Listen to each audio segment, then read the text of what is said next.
Assalamualaikum warahmatullahi wabarakatuh. Sahabat Bawaslu, jumpa kembali bersama kami dalam acara Carito Basamo Bawaslu Kabupaten Agam. Pada jumpa kali ini kita akan berbincang-bincang santai dan akan bercerita bersama Ketua KPU Kabupaten Agam, Bapak Riko Antoni. Selamat datang Bapak Riko Antoni. Ya. Terima kasih sudah bergabung bersama kami. Dalam beberapa menit ke depan kita akan bercerita mengenai tahapan pemilu dan tahapan pendaftaran dan verifikasi peserta pemilu tahun 2024. Sebelumnya mungkin sahabat Bawaslu dimanapun berada akan sedikit penasaran tentang profil dari Ketua KPU Kabupaten Agam ini. Terlebih dahulu kita minta kepada Bapak Riko Antoni untuk menyapa sahabat Bawaslu dimanapun berada. Kepada Bapak disilahkan. Baik, sahabat Bawaslu dimanapun berada, selamat sore. Saya Riko Antoni, Ketua Komisi Pemilihan Umum Kabupaten Agam. Dan perlu kami sampaikan juga terkait dengan lembaga KPU di Kabupaten Agam. Kita ada 5 orang komisioner, tiap komisioner menjadi ketua di divisinya masing-masing. Yang pertama, saya selaku Ketua KPU Kabupaten Agam merangkap Divisi Umum Keuangan dan juga Logistik. Lebih sering disingkat dengan Divisi KUL. Kemudian yang kedua ada Divisi Perencanaan Program dan Data Pemilih. Ketua divisinya adalah Bapak Ismul Hamdi. Kemudian yang ketiga ada Divisi Hukum. Ketua divisi adalah Bapak Al-Hadi. Kemudian yang keempat kita juga ada Divisi Teknis dan Penyelenggaraan, diketuai oleh Bapak Zainal Abadi. Nah, yang kelima ada Divisi SDM dan Parmas, diketuai oleh Bapak Erkonolis. Nah, inilah 5 pembagian divisi yang ada di lembaga KPU Kabupaten Agam. Baik, terima kasih kepada Bapak Riko Antoni. Seperti yang sahabat ketahui, bahwasanya di KPU Kabupaten Agam terdapat 5 orang komisioner dengan 5 divisi masing-masing. Baik, selanjutnya barangkali seperti yang sudah sama-sama kita ketahui Pak, bahwasannya PKPU 3 tahun 2022 telah diterbitkan oleh KPU RI. Mohon sedikit Bapak jelaskan secara garis besar mengenai tahapan dan jadwal penyelenggaraan pemilu tahun 2024 ini. Baik, untuk tahapan memang ini sudah dikeluarkan PKPU 3 tahun 2022 dan ini juga sudah dicanangkan oleh KPU RI dengan launching tahapan pada tanggal 14 Juni kemarin. Nah, secara garis besar ada 3 garis besar tahapan. Yang pertama itu adalah tahapan persiapan.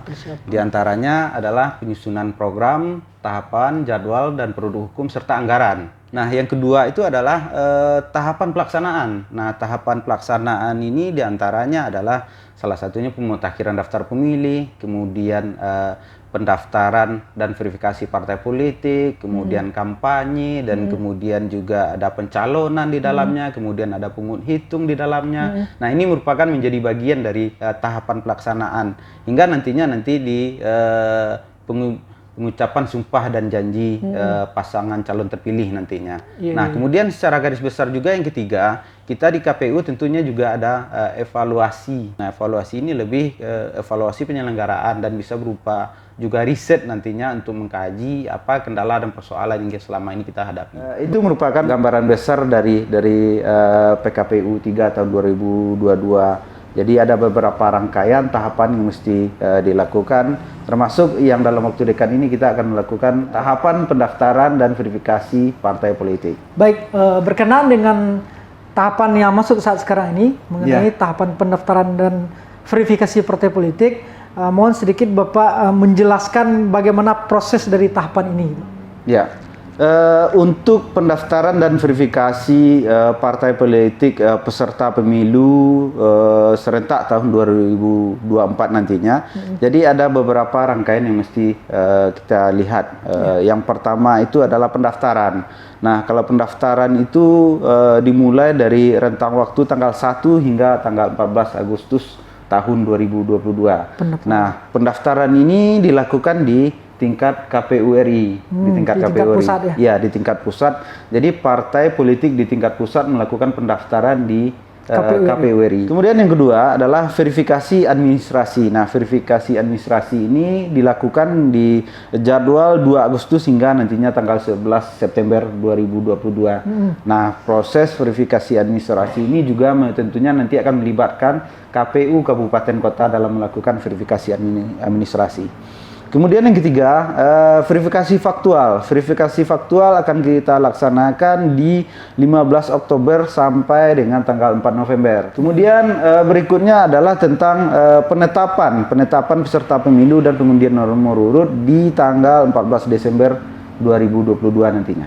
Baik, secara garis besar terdapat 4 tahapan di proses di PKPU 4 tahun 2022 ini Pak ya? Ya, secara jadwal.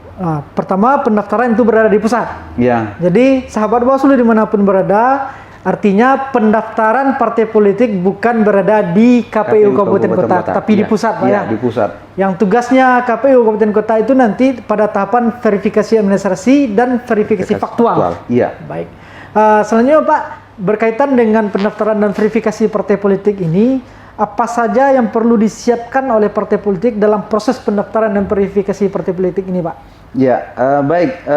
Pertama kita nanti akan melakukan verifikasi administrasi terkait dengan keanggotaan yang sudah disampaikan oleh partai politik. Nah, prosesnya nanti kita akan menggunakan aplikasi Sipol, Sistem Informasi Partai Politik. Nah, kita akan menyamakan antara keanggotaan yang disampaikan melalui Sipol dengan KTP dan juga KTA, KTA keanggotaan. Nah, ini akan kita lakukan pencocokan, apakah sama atau tidak, atau ada perbedaan atau tidak. Nah, ini akan kita lakukan verifikasi administrasi. Dan di verifikasi administrasi juga kita akan melihat ada beberapa hal. Yang pertama adalah keanggotaan yang mestinya tidak memenuhi syarat. Nah, dalam artian status misal TNI atau Polri, misal terkait dengan pekerjaan atau ASN. Yang kedua adalah orang yang belum cukup umur. Belum cukup umur untuk menjadi anggota partai politik, dan ini tentunya tidak memenuhi syarat. Nah, ini yang akan kita lakukan verifikasi administrasi. Kemudian di verifikasi faktual, kita melakukan pencocokan di lapangan nantinya terhadap keanggotaan yang sudah disampaikan oleh partai politik. Nah, caranya ini kita melakukan kunjungan langsung ke anggota yang dimaksud sesuai dengan alamat yang tertera dalam Sipol. Nah, pada saat itu kami akan menanyakan KTP dan juga KTA yang bersangkutan. Nah, dan kemudian juga apakah memang menjadi anggota partai politik. Nah, ini yang akan kita lakukan. Dan kalau andai kata seandainya kita sudah melakukan kunjungan dan yang ternyata yang bersangkutan tidak ada di rumah atau tidak berada di tempat, nah, partai politik berkesempatan untuk menghadirkan di kantor partai politik. Nah, ini beberapa hal yang akan kita laksanakan pada verifikasi faktual nantinya. Baik, berkenaan juga dengan verifikasi administrasi dan verifikasi faktual ini, apakah seluruh partai nanti yang akan melakukan verifikasi administrasi dan verifikasi faktual ini, Pak? Jadi kita akan melakukan verifikasi administrasi untuk partai yang memenuhi ambang batas 4%. Nah, kita akan melakukan verifikasi administrasi, termasuk juga verifikasi kepengurusan, kantor, ini akan kita lakukan. Namun kalau bagi partai politik yang tidak memenuhi ambang batas 4%, ini akan kita lakukan verifikasi faktual, ataupun partai politik yang sebelumnya tidak mengikuti menjadi peserta pemilihan atau pemilu. Artinya yang akan dilakukan verifikasi faktual itu adalah partai politik yang belum memenuhi ambang batas 4% kursi di DPR, Pak ya? Baik, lalu apa upaya yang telah dilakukan oleh KPU Kabupaten Agam dalam menyampaikan informasi berkaitan dengan proses pendaftaran dan verifikasi partai politik ini, Pak? Salah satunya ada yang kita laksanakan adalah kita melaksanakan sosialisasi mengenai PKPU 4 tahun 2022 ini dengan mengundang partai politik, kemudian juga kita mengundang stakeholder terkait, ada dari kepolisian, kemudian juga dari Kesbangpol Agam, kemudian juga dari Dukcapil, dan juga termasuk Bawaslu kita undang sehingga kita bisa memberikan pemahaman dan terkait dengan pendaftaran dan verifikasi ini semenjak dini. Itu yang pertama. Kemudian yang kedua, kita juga membentuk tim helpdesk. Tim helpdesk di KPU Kabupaten Agam sesuai dengan surat edaran dari KPU RI. Ini dalam rangka dan upaya memberikan pemahaman bagi apabila ada partai politik yang membutuhkan informasi lanjutan. Artinya kita siap sedia di kantor menunggu apabila ada partai politik yang ingin melakukan konsultasi atau menanyakan informasi mengenai regulasi dan yang lain sebagainya. Baik Pak, berkaitan dengan helpdesk KPU Kabupaten Agam, apa saja peranan dari helpdesk ini berkaitan dengan proses pendaftaran dan verifikasi partai politik, Pak? Ya, baik. Jadi helpdesk KPU Kabupaten Agam ini dalam rangka pendaftaran dan verifikasi partai politik ini bertujuan sebenarnya memberikan informasi dan juga pemahaman apabila ada partai politik yang terkendala terkait dengan proses, apakah ini proses di aplikasi sipol ataupun pemahaman terkait dengan regulasi. Nah, ini tujuan dari helpdesk, jadi membantu menjelaskan dan menginformasi seutuhnya sesuai dengan regulasi dan peraturan. Pertanyaan terakhir, Pak. Apa harapan Bapak sendiri terhadap proses pelaksanaan pendaftaran dan verifikasi partai politik ini, Pak? Mungkin harapan kami di KPU dan tentunya ini menjadi harapan kita semua di wilayah Kabupaten Agam, bahwasanya proses pendaftaran dan verifikasi ini berjalan dengan lancar karena bagaimanapun ini akan melibatkan banyak pihak, termasuk penyelenggara, kemudian dan juga stakeholder terkait. Dan juga masyarakat sendiri juga dilibatkan, dan tentunya kami ingin proses ini didukung oleh semua pihak dan juga dukungan dari masyarakat tentunya. Nah, ini harapan kami ke depannya agar proses yang kita laksanakan ini merupakan bagian dari kita sebagai warga negara yang memiliki kewajiban terhadap negaranya. Mungkin itu harapan dari kami.